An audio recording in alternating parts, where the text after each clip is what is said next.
कुछ पुराने ज़माने की महिलाओं को शिकायत है आजकल के समय की महिलाओं से कि हम तो अपने समय में 6-6 7-7 बच्चे भी पाल देते थे, घर का सारा काम कर लेते थे, घर में कोई हाउस हेल्पर नहीं होती थी और सब कुछ हम खुद से करते थे। हम तो गेहूं भी पीस देते थे चक्की में, हम खेती का भी काम कर लेते थे, इतने बच्चों को भी हमने रेस कर दिया, बट उसके बाद भी हम कभी थकते नहीं थे, हमने कभी कोई शिकायत नहीं की। आजकल की महिलाओं को देखो, 1 या 2 बच्चा भी मुश्किल से पालती हैं, उसमें भी वो थकी जा रही हैं, उसमें भी उनके पास हाउस हेल्पर है। सब कुछ होने के बावजूद भी उनको एंजाइटी हो रही है, किसी को पोस्टमार्टम डिप्रेशन हो रहा है। तो यहाँ पे मैं एक क्लैरिफिकेशन ये देना चाहती हूँ कि आप बात कर रही हैं 1975 की और आज चल रहा है 2026। एक तो जो टाइम है बहुत बदलाव आ चुका है ये 50 सालों में। वो इनको भी छोड़ो, उस समय कैसा था? उस समय आपके 10 बच्चे होते थे जिसमें से आप केयर ना करने के कारण, क्योंकि आपके पास घर का काम इतना होता था कि 6-7 बच्चे जो हैं वो जीवित रहते थे। अब यहाँ पे किसी महिला का एक ही बच्चा है तो उसका फुल अटेंशन जो है उस बच्चे के ऊपर होता है।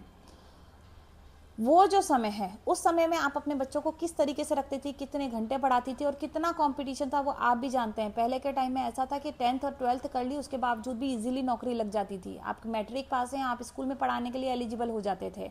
मेरी माँ ने एमए की, शादी एमए टॉप किया, उनको गोल्ड मेडल मिला और उनको डायरेक्ट नौकरी के लिए वहाँ से कुछ प्रोफेसर आ गए कि ये जो है यहाँ पे हमारे एज अ टीचिंग का काम कर सकती हैं, इनकी परमानेंट गवर्नमेंट जॉब लग सकती है। बट आजकल आप कंपटीशन देखिए, आपके 98% मार्क भी होंगे 10th और 12th में, वो कुछ वैल्यू नहीं रखते हैं। कॉम्पिटिटिव एग्जाम्स जो हैं आप खुद देखेंगे कितना समय लग जाता है उसको क्लियर करने के लिए, बच्चों के ऊपर कितना प्रेशर है और उस प्रेशर के लिए एक माँ ही उस बच्चे को प्रिपेयर करती है। वो तो छोड़िए, बच्चा छोटा है तो कंपटीशन इतना हो चुका है। हमारे टाइम में ना कराटे था, मतलब था बट हर इतना कॉमन नहीं होता था। सिंगिंग, डांसिंग, ये सब आजकल इतना ज़्यादा कंपटीशन है कि बच्चा हर चीज़ में एक्सेल करे। और ये जो प्रेशर है ये एक माँ के ऊपर होता है, क्योंकि अगर वो एक्सेल नहीं कर रहा है तो भी उस माँ को जज किया जाता है।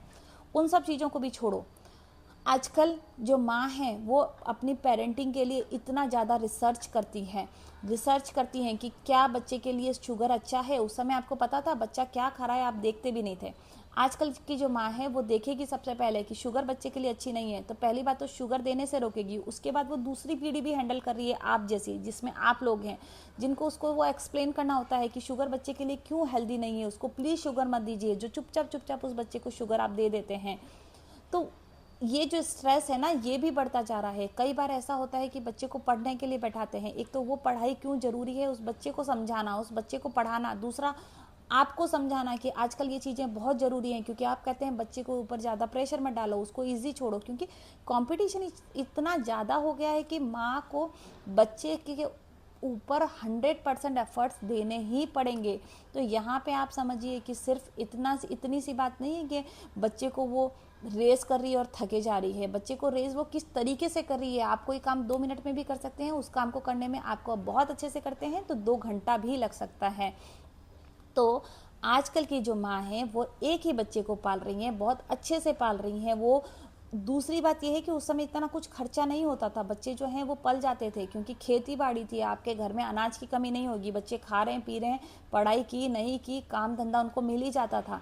आजकल जो है हम लोगों के पास खेती बाड़ी नहीं है, जब सारा राशन लेके आते हैं तो आजकल मेट्रो सिटीज़ में इतना एक्सपेंसिव हो चुका है कि दोनों पेरेंट्स को कमाना ज़रूरी है। अब जो दोनों जने कमा रहे हैं तो हाउस हेल्प रखना इम्पॉर्टेंट है, और जब हाउस हेल्प बच्चे को संभालती है तो वो भी एक टेंशन रहती है माँ को। माँ के अंदर खुद ही गिल्ट होती है कि अरे यार मेरे बच्चे को मैं इतना समय नहीं दे पा रही। तो माँ के ऊपर ऑलरेडी इतना प्रेशर है, तो आप जो है अपना प्रेशर और मत थोपें, उनको जज करना बंद कर दें। अगर कर सकते हैं तो उनको सपोर्ट करें, अदरवाइज़ प्लीज़ इस तरीके के जो कमेंट्स हैं वो मदर को पास ना करें।